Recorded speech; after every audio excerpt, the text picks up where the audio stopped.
I arrived home from the grocery store to find Harry sitting calmly on the living room couch, a suitcase packed beside him. My heart sank as he looked up at me, his expression devoid of emotion. "I'm leaving, Alice," he said flatly. "I've been seeing someone else. I'm done. Sign these." He thrust a stack of papers towards me. Divorce papers.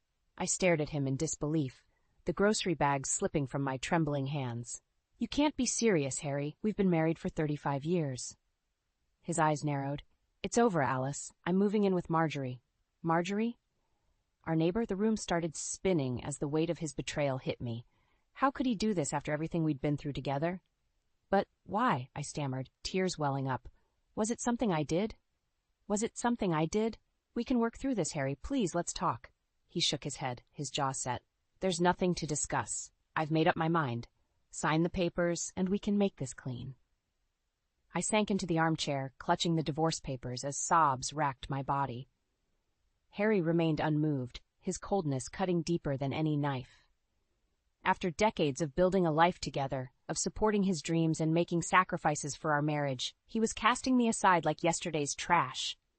Flashes of our life together flickered through my mind. Our wedding day, the struggles of our early years, the joy of finally achieving stability.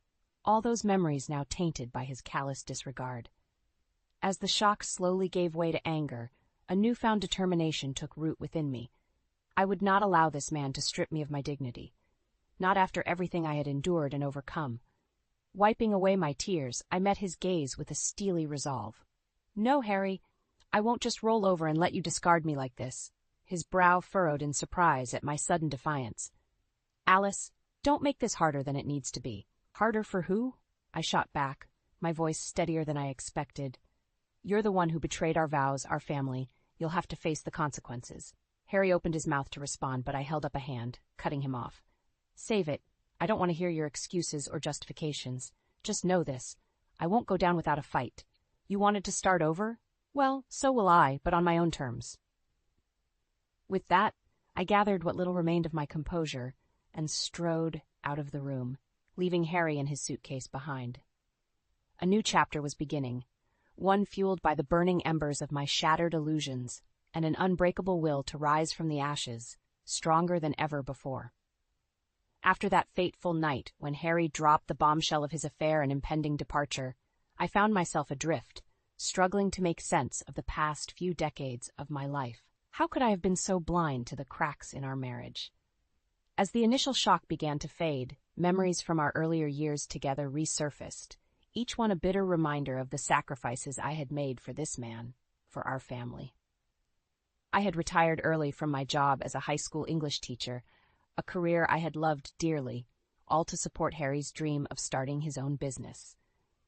While he pursued his entrepreneurial ambitions, I became a housewife, tending to the domestic responsibilities that he so easily brushed aside.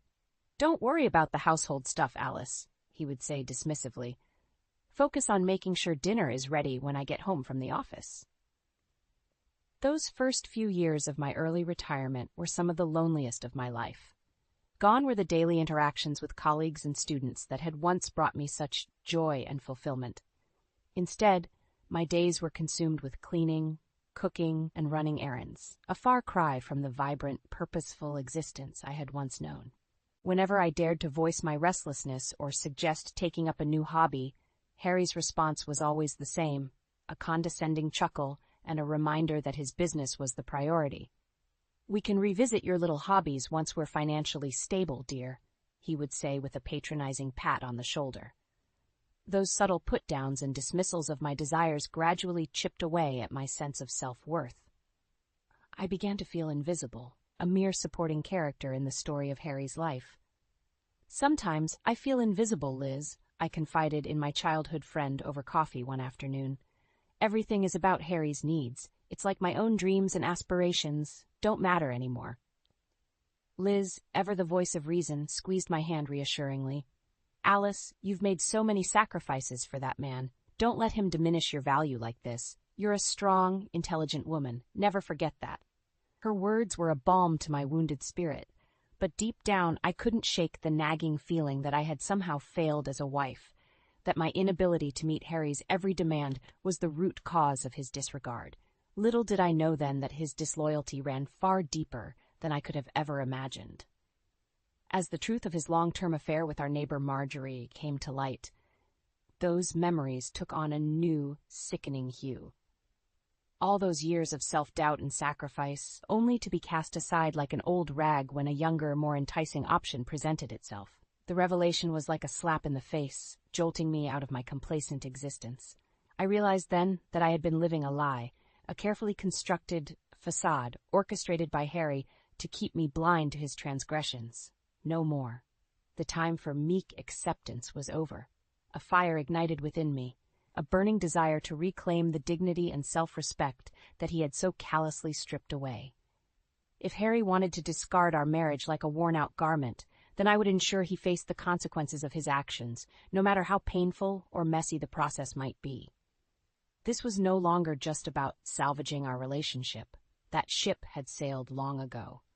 This was about taking a stand, about proving to Harry, to myself, and to the world that I was no one's doormat. I was Alice, a woman whose strength and resilience had been forged in the fires of betrayal, and I was just getting started. If Harry's betrayal wasn't enough to contend with, my mother-in-law Rita's constant presence only added to the turmoil. That woman had made my life a living hell from the moment I married her precious son. "Alice, dear, can't you do anything right?" She would sneer during one of her frequent, unannounced visits. "Harry's shirts are always so wrinkled." I would bite my tongue, forcing a tight smile as I assured her that I did my best with the laundry. But it was never enough for Rita. No matter how spotless the house, how elaborate the meals, there was always something to criticize, some way to make me feel inadequate. Harry, of course, did nothing to defend me against his mother's relentless jabs. If anything, he seemed to revel in her doting affection, basking in her approval like a spoiled child. "Mother knows best, Alice," he would say with a smug grin. "You should listen to her advice more often." I wanted so desperately to be accepted by Rita, to finally earn her respect and approval. I deluded myself into thinking that if I could just be the perfect wife and daughter-in-law, she would eventually come around. Foolish, naive me. During one particularly tense visit, Rita had taken it upon herself to rearrange the entire kitchen while I was out running errands. When I returned home, she greeted me with a look of utter disdain.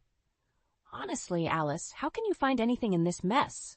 she clucked, gesturing to the cupboards and drawers she had upended. "I've reorganized everything for you. You're welcome." I stared at the chaos she had created, my carefully organized system now in disarray. Anger and frustration bubbled up inside me, but I swallowed it down, forcing a polite, "Thank you, Rita. That was very thoughtful of you." Her lips pursed in a thin, disapproving line. "Well, don't just stand there, dear. This kitchen won't clean itself." And so I would spend the next few hours meticulously putting everything back in its rightful place, all while Rita looked on with a critical eye, offering a steady stream of unsolicited advice. "You really should consider hiring a maid, Alice. This house is always such a mess." "Have you thought about taking a cooking class? Harry deserves better than these bland meals. When are you going to lose that extra weight, dear? You've let yourself go since the wedding." Each barb was like a tiny dagger, chipping away at my already fragile self-esteem. But I endured it all, convincing myself that it was the price I had to pay for keeping the peace in our family. Little did I know that Rita's true loyalties lay not with me, but with her precious son, the son who could do no wrong in her eyes, even as he was carrying on a sordid affair behind my back. As the truth of Harry's deception came to light, I realized with sickening clarity that Rita had known all along. She had turned a blind eye to his infidelity, perhaps even encouraged it in her twisted way. The revelation was like a slap in the face, finally snapping me out of the delusion that I could ever win this woman's approval or affection. All those years of enduring her cruelty, of sacrificing my own dignity in the hopes of appeasing her, were for naught. But as the anger and hurt threatened to consume me, a newfound resolve took root. I was done being the docile, obedient daughter-in-law. It was time for Rita to face the consequences of her actions, to see the true monster she had enabled in her own son. If she thought she could continue to belittle and undermine me, she had another thing coming. This time, I would be the one calling the shots, and neither she nor Harry would be able to stop me from exposing their web of lies and deceit. The gloves were off, and I was just getting started. The revelation of Harry's affair hit me like a ton of bricks, leaving me reeling and gasping for air. How could I have been so blind, so trusting for all these years? "He's been with her for years, Liz," I confided in my best friend through choked sobs. "How did I miss this?" Liz's arms enveloped me in a warm embrace as she gently stroked my hair. "Oh, Alice, I'm so sorry. That bastard doesn't deserve your tears." But the tears kept flowing, a torrent of pent-up emotions finally breaking free. Anger, hurt, shame, they all swirled together in a toxic cocktail, leaving a bitter taste in my mouth. As the initial shock began to subside, flashes of memory assaulted me, each one a glaring neon sign that I had willfully ignored in my desperate bid to preserve the illusion of our happy marriage. The late nights at the office that stretched into early mornings, the sudden interest in hitting the gym and updating his wardrobe, the way his phone would buzz with texts, only for him to quickly silence it and tuck it away. I had chalked it all up to the stress of running his business, convincing myself that his distance was merely a phase, that the solid foundation of our love would see us through. Fool that I was. "How could I have been so stupid, Liz?" I asked, my voice thick with self-loathing. The signs were all there, and I chose to ignore them. Liz cupped my face in her hands, her gaze unwavering. "Listen to me, Alice. This is not your fault. That lying snake is the one to blame, not you." Her words offered little solace as the full weight of Harry's deception crashed over me in waves. This wasn't just a fleeting indiscretion. This was a calculated, years-long betrayal of our vows, our family, our entire life together. And the person he had chosen to betray me with? Our neighbor, Marjorie, a woman nearly 2 decades my junior, with a body straight out of a fitness magazine and a perpetual smirk that now made my skin crawl. How many times had I welcomed that viper into our home, blissfully unaware of the sordid affair unfolding right under my nose? How many times had she and Harry exchanged knowing glances, reveling in their sick game, while I remained the oblivious punchline?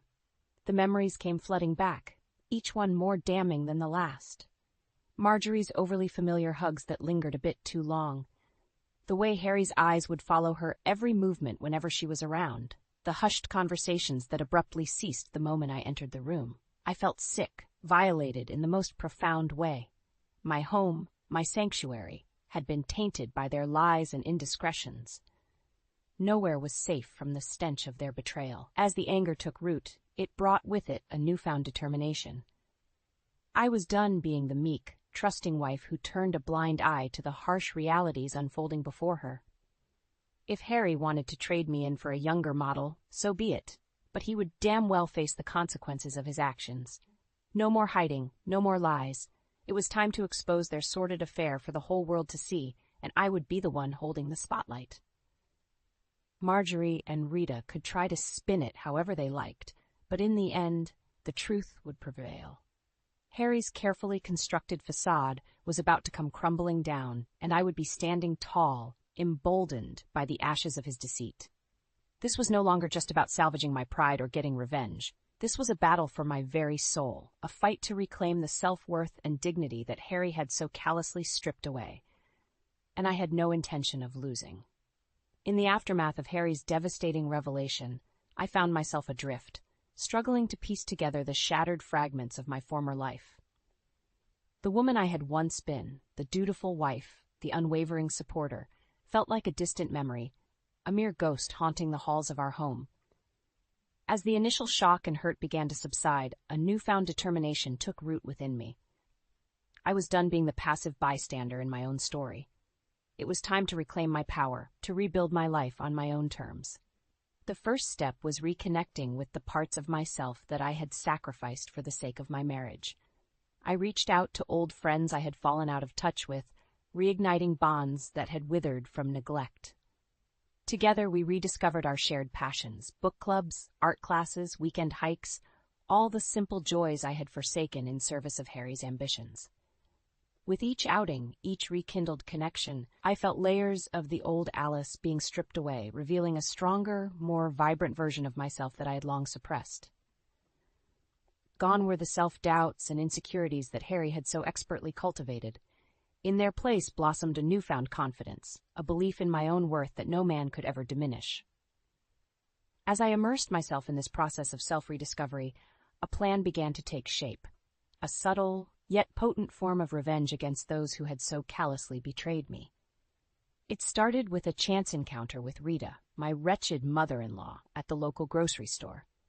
As she prattled on about some inane family gossip, I couldn't help but notice the smug satisfaction in her eyes, as if she had won some twisted game that I hadn't even been aware we were playing. That's when the truth hit me like a sledgehammer. Rita had known about Harry's affair all along. More than that, she had likely encouraged it, seeing his dalliance with the much younger Marjorie as some sort of twisted validation of her son's virility. "How could you, Rita?" I demanded, cutting her off mid-sentence. "You knew he was cheating and you encouraged it?" Her eyes widened in surprise, but she quickly regained her composure, waving a dismissive hand. "Don't be so dramatic, Alice. Harry's a man with needs. Marjorie is simply better equipped to handle those needs than you are at this stage of life." I recoiled as if she had physically struck me, her words like acid burning through my skin. In that moment, the full depth of their deception became painfully clear.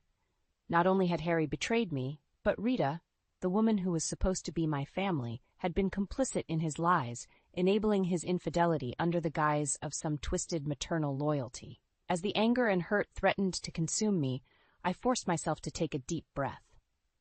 Lashing out in a public setting would only give them the satisfaction of seeing me unravel. No, I needed to bide my time, to plot my revenge with surgical precision. And what better way to strike at the heart of their deception than to expose the truth before the entire family? The next big gathering was just a few weeks away, a reunion of sorts, where distant relatives from all corners would converge to celebrate our family's twisted version of togetherness.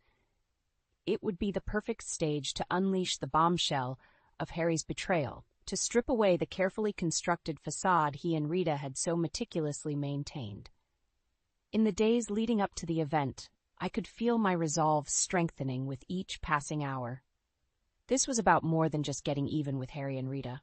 This was about reclaiming my dignity, my self-worth, all the precious things they had tried so hard to strip away from me.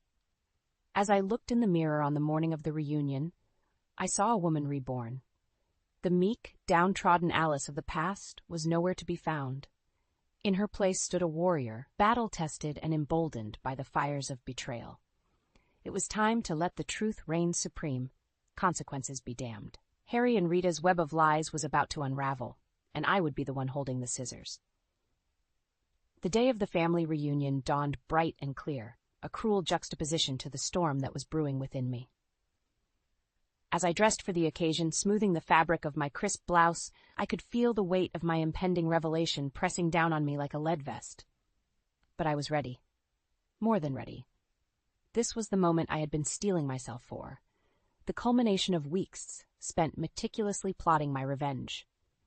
The drive to the reunion site passed in a blur, my knuckles white as I gripped the steering wheel, rehearsing the words I would soon unleash upon my unsuspecting family.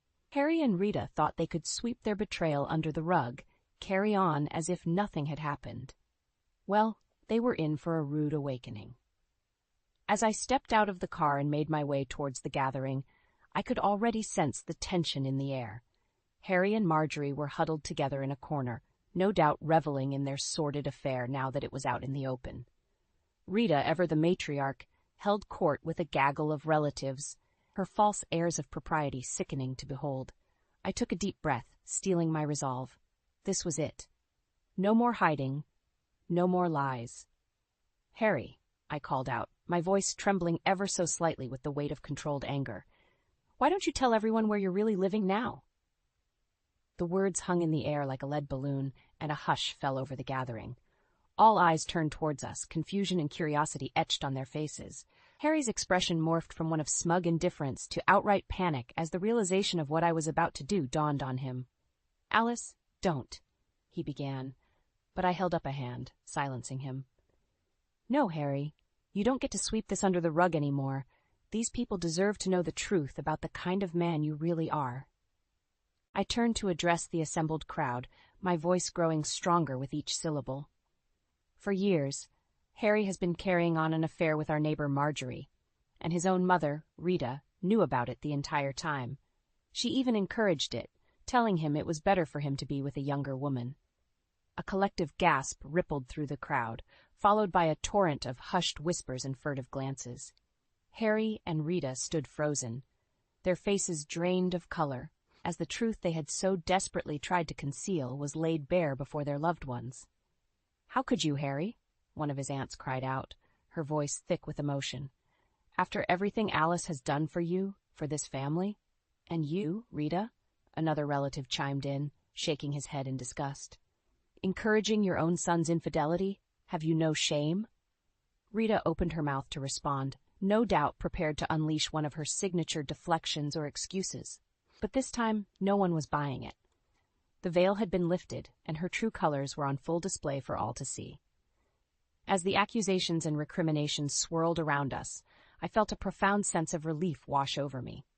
The burden of carrying this secret, of shouldering the weight of their betrayal alone, had finally been lifted. And in its place blossomed a newfound sense of empowerment, a knowledge that I had taken control of my own narrative and emerged victorious. Harry and Rita could try to spin it however they liked, but the truth was out there now, reverberating through the family like a shockwave. They would never again be able to hide behind their carefully constructed facade of respectability. As for me, I had reclaimed my voice, my dignity, my very sense of self. The meek, downtrodden Alice of the past was gone, replaced by a woman who had stared down the demons of betrayal and emerged stronger, more resilient than ever before. This was just the beginning, the first step on a journey of healing and self-discovery that would shape the rest of my life. And as I looked around at the stunned faces of my family, I knew that no matter what challenges lay ahead, I would face them head-on, unbowed and unbroken. The shackles of my past had been shed, and a new chapter was just beginning. The aftermath of my explosive revelation at the family reunion was like a seismic shockwave rippling through our once tightly knit clan. In the days and weeks that followed, the fractures became increasingly apparent, with allegiances shifting and long-held loyalties called into question. For Harry and Rita, the fallout was swift and unforgiving. What had once been a position of respect and authority within the family quickly devolved into one of ostracization and disdain. Relatives who had once fawned over Harry's success now turned their backs, unable to reconcile the man they thought they knew with the unfaithful cat I had exposed. Rita, too, found herself increasingly isolated, her iron grip on the family's matriarchal reins loosening with each passing day. Her attempts to deflect blame and paint me as the hysterical, scorned woman were met with stony silence or outright rebuke. The veil had been lifted, and her true colors were on full display for all to see. As for me, the initial rush of vindication soon gave way to a profound sense of uncertainty. Having spent so many years suppressing my own desires, my own sense of self-worth, I found myself adrift in this newfound independence, unsure of how to navigate the uncharted waters ahead. It was Liz, my steadfast friend and confidant, who provided the anchor I so desperately needed. "You did the right thing, Alice," she reassured me as we sipped coffee one afternoon, her hand resting atop mine in a comforting gesture. They needed to know the truth, no matter how ugly it was. Her words were a balm to my troubled soul, a reminder that even in the midst of upheaval and uncertainty, I had reclaimed something far more precious than any material possession: my dignity, my voice, my power. Still, the residual pain of Harry's betrayal lingered like a persistent ache, flaring up in unexpected moments. I would catch glimpses of him around town, his once confident swagger now replaced by a hunched, furtive gait, and feel a pang of sadness for the man he had once been, the man I had so foolishly devoted my life to. A part of me still longed for closure, for some semblance of understanding as to how he could have so callously discarded our marriage, our family, for the fleeting thrill of an affair. But whenever he tried to reach out, to initiate some form of contact or reconciliation, I rebuffed him, my anger and hurt still too raw to entertain his excuses or platitudes. "Not now, Harry," I would say, my voice firm and unwavering. "I'm not ready." And so we existed in this limbo, two ships passing in the night, each charting our own course through the wreckage of what had once been.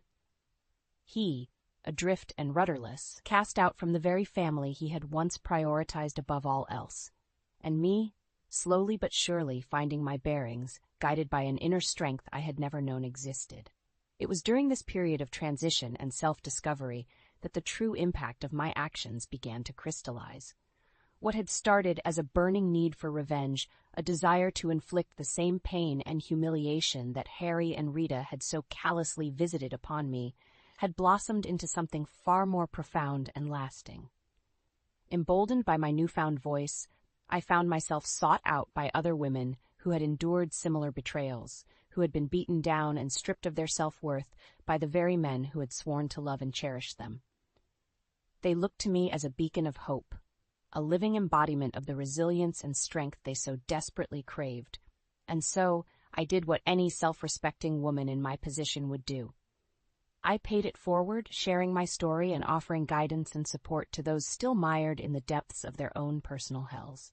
It started small, just a few of us gathering in each other's homes, swapping tales of woe and hard-won wisdom over cups of tea and plates of pastries.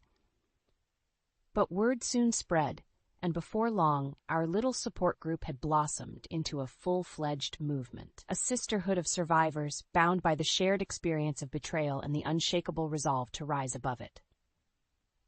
As I looked around the room during one of our meetings, taking in the faces of these remarkable women, I felt a profound sense of pride and purpose.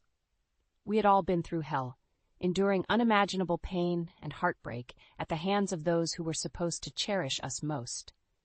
Yet here we stood, battered but unbroken, our spirits forged in the fires of adversity.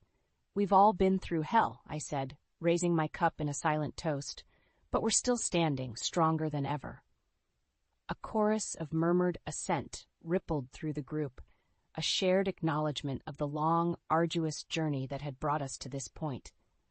The road ahead was uncertain, fraught with challenges and setbacks that we could scarcely fathom, but we would face them head-on, bolstered by the bonds of sisterhood and the knowledge that our worth extended far beyond the transient affections of any one man. This was about more than just getting back at Harry and Rita, more than just settling some petty score. This was about reclaiming our power, our agency, our fundamental right to exist as complete, self-actualized beings, unbeholden to the whims and desires of those who sought to diminish us. And in that moment, as I looked around at the faces of my fellow warriors, I knew that no matter what lay ahead, we would emerge victorious. The shackles of our past had been shed, and a new dawn was breaking, a dawn ushered in by the indomitable spirit of women who had stared into the abyss and refused to blink. The months following my public exposure of Harry and Rita's betrayal were a whirlwind of change and self-discovery. As the dust settled and the initial shockwaves subsided, I found myself standing at a crossroads, faced with the daunting task of charting a new course for my life. The decision to leave our family home, the place that had once represented the bedrock of my existence, was not an easy one. But with each passing day spent within those walls, I was haunted by the ghosts of my former self, the meek, subservient wife who had sacrificed her dreams and aspirations on the altar of Harry's ambition. No, if I was to truly embrace this newfound lease on life, I needed to forge ahead on my own terms, unburdened by the weight of past traumas and regrets. And so, with Liz's unwavering support, I set out to find a place that could serve as the foundation for this next chapter. A cozy little apartment that, while modest, felt more like a sanctuary than the gilded cage I had once called home. As I unpacked my belongings, carefully arranging each item in its new resting place, I couldn't help but feel a profound sense of liberation.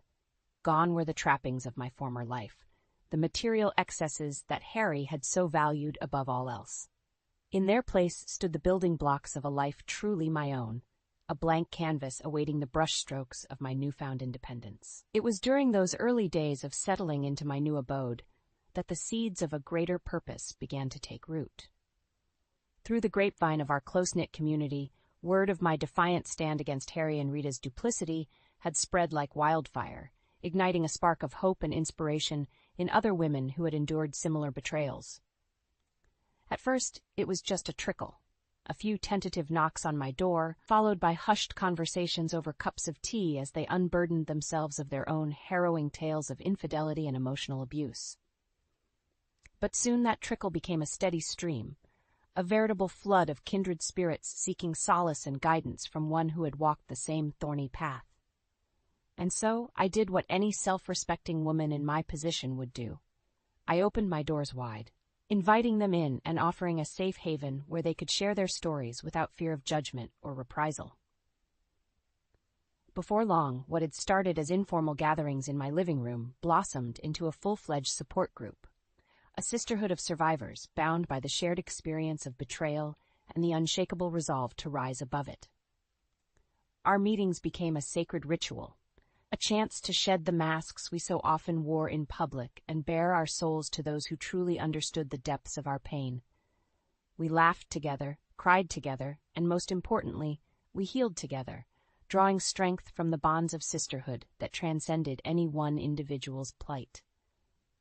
We've all been through hell, I would say, raising my cup in a silent toast as I looked around the room at the faces of these remarkable women. But we're still standing, stronger than ever. And it was true. Though our paths had been paved with heartache and suffering, we refused to be defined by the actions of the men who had sought to diminish us. Instead, we emerged from the ashes of our former lives like phoenixes, our spirits tempered by the fires of adversity, and our resolve forged in the crucible of betrayal. As the weeks turned to months, our little group continued to grow, attracting women from all walks of life who had been touched by the scourge of infidelity. And with each new member, the bonds of our sisterhood grew stronger, a tapestry woven from the threads of our shared experiences and collective resilience. It was during one of our meetings, as I looked around at the faces of these incredible women, that the true magnitude of my journey hit me with the force of a tidal wave.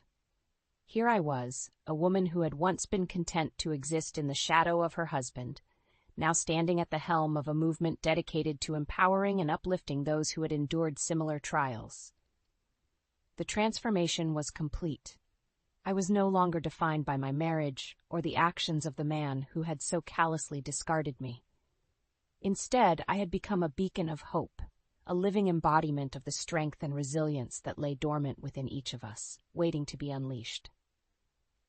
As I reflected on the winding path that had brought me to this point, I felt a profound sense of pride and purpose.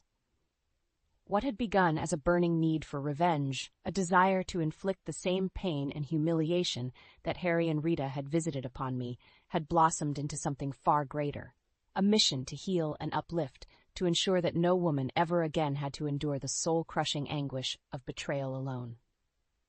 This was about more than just settling scores or exacting revenge. This was about reclaiming our power, our agency, our fundamental right to exist as complete, self-actualized beings, unbeholden to the whims and desires of those who sought to diminish us. And as I looked around at the faces of my fellow warriors, I knew that our journey was far from over.